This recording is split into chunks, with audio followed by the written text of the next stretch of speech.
نحمد ونصلی علی رسول الکریم اما بعد اعوذ باللہ من الشیطان الرجیم بسم اللہ الرحمن الرحیم حل اتى علی الانسان حین من الدہر لم یکن شیئا مذکورا انا خلقنا الانسان من نطفۃ امشاج نبتلیہ فجعلناہ سمیعا بصیرا انا ہدیناہ السبیل اما شاکرا و اما کفورا انا اعتدنا للکافرین سلاسلا واغلالا وسعیرا ان الابرار یشربون من کاس کان مزاجها کافورا عینا یشرب بها عباد اللہ یفجرونها تفجیرا یوفون بالنذر ویخافون یوما کان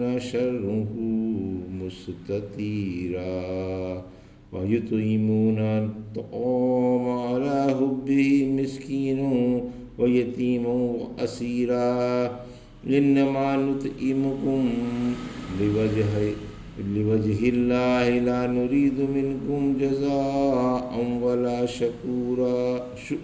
شکورا انا نخاف من ربنا یوما عبوسا قمطریرا فوقاهم اللہ شر ذلک اليوم ولقاهم نظرة وسرورا وجزاهم بما صبروا جنة وحریرا۔ ابھی آپ نے سورہ دہر کی آیت 1 سے 12 کی تلاوت سماعت فرمائی۔ بترتیب مصحف یہ 86ویں سورہ اور بترتیب نزول 98ویں سورہ ہے اور مکی ہے۔ اس میں 31 آیتیں اور 2 رکوع۔ جمعہ کو صبح کے فرضوں میں سورہ سجدہ اور سورہ دہر پڑھنی مسنون ہے۔ رسول اللہ صلی اللہ علیہ وسلم جمعہ کے دن صبح کی نماز میں پہلی رکعت میں الف لام میم تنزیل سجدہ اور دوسری میں سورہ دہر پڑھا کرتے تھے۔ پیش ہے ان آیتوں کا ترجمہ اور تفسیر ابن کثیر سے۔ بسم اللہ الرحمن الرحیم۔ حل اتى علی الانسان حین من الدہر لم یکن شیئا مذکورا۔ آیت 1۔ انا خلقنا الانسان من نطفۃ امشاج نبتلیہ فجعلناہ سمیعا بصیرا۔ آیت 2۔ انا ہدیناہ السبیل اما شاکرا و اما کفورا۔ آیت 3۔ ترجمہ۔ میں اللہ کے نام سے شروع کرتا ہوں جو بڑا مہربان و شفیق ہے۔ بلا شبہ انسان پر ایک ایسا وقت بھی آ چکا ہے جب کہ یہ کچھ نہ تھا۔ واقعی ہم نے انسان کو ملے جلے نطفے سے پیدا کیا تاکہ ہم اسے آزمائیں، پھر ہم نے اس کو سننے والا اور دیکھنے والا بنا دیا۔ ہم نے اسے سیدھی راہ دکھا دی، خواہ وہ احسان مند ہو یا احسان فراموش۔ یہ تھا ترجمہ سورہ دہر کی آیت 1 سے 3 کا تفسیر۔ آیت 1-2۔ خالق نے وجود بخشا۔ تخلیق بنی آدم کا بیان ہے کہ ایک وقت اس کا نام و نشان تک نہ تھا، پھر اسے ایک حقیر و حسین چیز سے جو ناقابل ذکر ہے اللہ نے پیدا فرمایا۔ پیدائش انسان کی حکمت یعنی عورت اور مرد کی ملی ہوئی منی سے جو یک کے بعد دیگرے نئے نئے روپ، نئے نئے حال اور نئے نئے وجود بدلتی چلی گئی، ہم نے انسان کو آزمانے کے لیے پیدا کیا۔ سورہ ملک کی آیت 2 میں فرمایا تاکہ وہ تمہیں آزمائے کہ تم میں سے کون اچھے عمل کرتا ہے، پھر فرمایا ہم نے اسے کان اور آنکھیں بخشی تاکہ حق کی دعوت سن کر دیکھ بھال کر حق کی راہ اختیار کر لے اور ان دونوں قوتوں سے بھلائی اور برائی میں تمیز کر سکے۔ آیت 3۔ راہ حق کی رہنمائی یعنی حق کی راہ کھول دی اور دکھا دی۔ سورہ فصلت کی آیت 27 میں ہم نے سمودیوں کو حق والی راہ دکھا دی، پھر انہوں نے روشنی پر اندھے پر کو اختیار کر لیا۔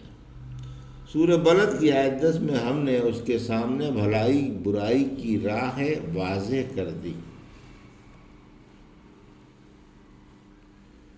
عمل سعادت و شقاوت کے اسباب ہیں اما شاکرا و اما کفورا، یعنی اس حالت میں یا تو شکر گزار اور سعید ہے یا ناشکرا اور شقی، جیسا کہ حدیث میں ہے کہ صبح صبح ہر شخص اپنا نفس فروخت کرتا ہے، پھر یا تو اسے تباہ کر ڈالتا ہے یا آزاد کرا لیتا ہے، یعنی عملوں سے انسان تباہ بھی ہوتا ہے اور دوزخ سے آزاد بھی۔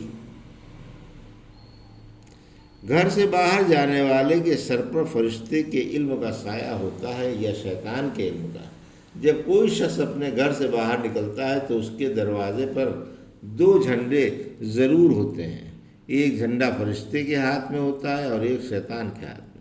اگر اللہ کی رضا کے لیے نکلا ہے تو فرشتہ اس کے ساتھ ہو جاتا ہے اور اس پر اپنے جھنڈے کا سایہ کر لیتا ہے یہاں تک کہ اپنے گھر واپس آ جائے، اور اگر اللہ کی نافرمانی کے لیے نکلا ہے تو اس پر گھر آنے تک شیطان اپنے جھنڈے کا سایہ کیے رہتا ہے۔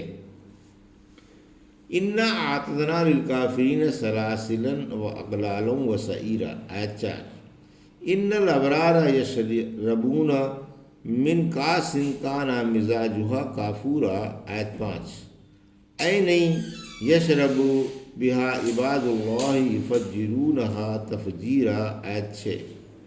یوفون بالنذر ویخافون یوما کان شرہ مستطیرا، آیت 7۔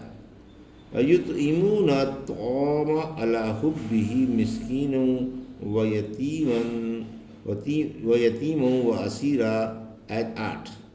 انما نطعمکم لوجہ اللہ لا نرید منکم جزاء ولا شکورا، آیت 9۔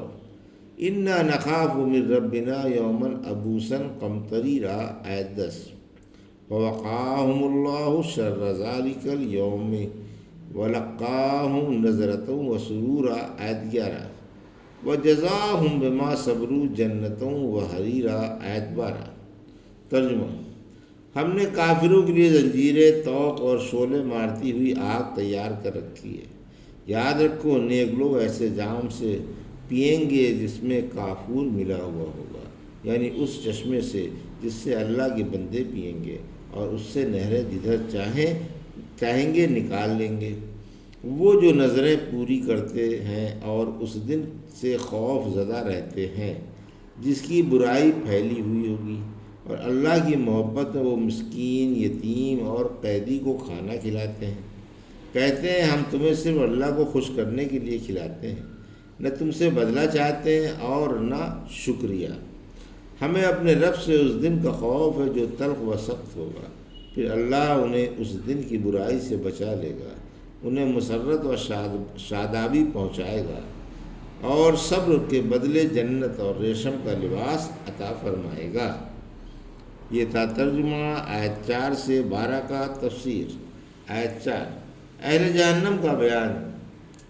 سورہ غافر کی آیت 71-72 میں فرمایا جب کہ ان کی گردنوں میں طوق اور سلاسل ہوں گے، یہ حمیم میں گھسیٹے جائیں گے اور جہنم میں جلائے جائیں گے۔ آیت 5 اور 6، اہل جنت کا بیان۔ بد نصیبوں کی درگت کے بعد خوش نصیبوں کی آوبھگت کا بیان ہے۔ جنت والوں کو پینے کے لیے جو چیزیں ملیں گی ان میں نہر کافور کا پانی بھی ہوگا۔ کافور میں عمدہ خوشبو کے علاوہ دل کی تراوٹ اور ٹھنڈک بھی ہے، یہ دل و جگر کی گرمی بجھا دیتا ہے۔ پھر جنت کے کافور کی لذت و خوشبو کا تو کہنا ہی کیا۔ کافور کی برودت سونٹ کی مست کن خوشبو میں ایک عجیب کیف پیدا کر دے گی۔ اس نہر کا پانی کافور جیسی ٹھنڈک اور سونٹ جیسی بھینی بھینی خوشبو والا ہوگا۔ قربان جائیے اس خاطرداری کے کہ ان مقدس مہمانوں کو پانی پینے کے لیے دریا پر جانا نہیں پڑے گا، بلکہ ان کے شاہانہ محلوں میں دریا سے نہریں جاری ہوں گی اور جہاں چاہیں گے نہر آ جائے گی۔ آیت 7، آخرت بنانے کے لیے شریعت کی پابندی، یعنی اللہ نے ان پر جو عبادتیں فرض کر دی ہیں انہیں بھی خوشی خوشی بجا لاتے ہیں، اور جو عبادتیں انہوں نے اپنے اوپر واجب کر لی ہیں مثلا نظر وغیرہ انہیں بھی۔ ایک حدیث میں ہے جو شخص اللہ کی اطاعت کی نظر مانے اس کا پورا کرنا واجب ہے، اور نافرمانی کی نظر مان لے تو نافرمانی نہ کرے، نظر توڑ دے اور قسم کا کفارہ دے دے، اور حرام چیزوں سے قیامت کے عذاب کے ڈر سے بچتے رہتے ہیں۔ قیامت کا دن وہ دن ہے جس کی پریشانی ہمگیر ہوگی، مگر جس پر اللہ کی رحمت کی نگاہیں ہوں اس کی بے چینی و گھبراہٹ عام ہوگی، یہاں تک کہ آسمان و زمین کی فضا اس سے لبریز ہوگی۔ آیت 8۔ مومن کا مال اللہ کی رضا کے لیے ہے، یعنی اللہ کی محبت میں یا مال کی محبت کے باوجود ضرورت مندوں کو کھانا کھلاتے ہیں۔ سورہ بقرہ کی آیت 170 میں فرمایا یعنی مال کی محبت کے باوجود مال اللہ کی راہ میں خرچ کیا۔ سورہ آل عمران کی آیت 92 کبھی جنت نہ پاؤ گے جب تک اپنا محبوب ترین مال اللہ کی راہ میں خرچ نہ کرو گے۔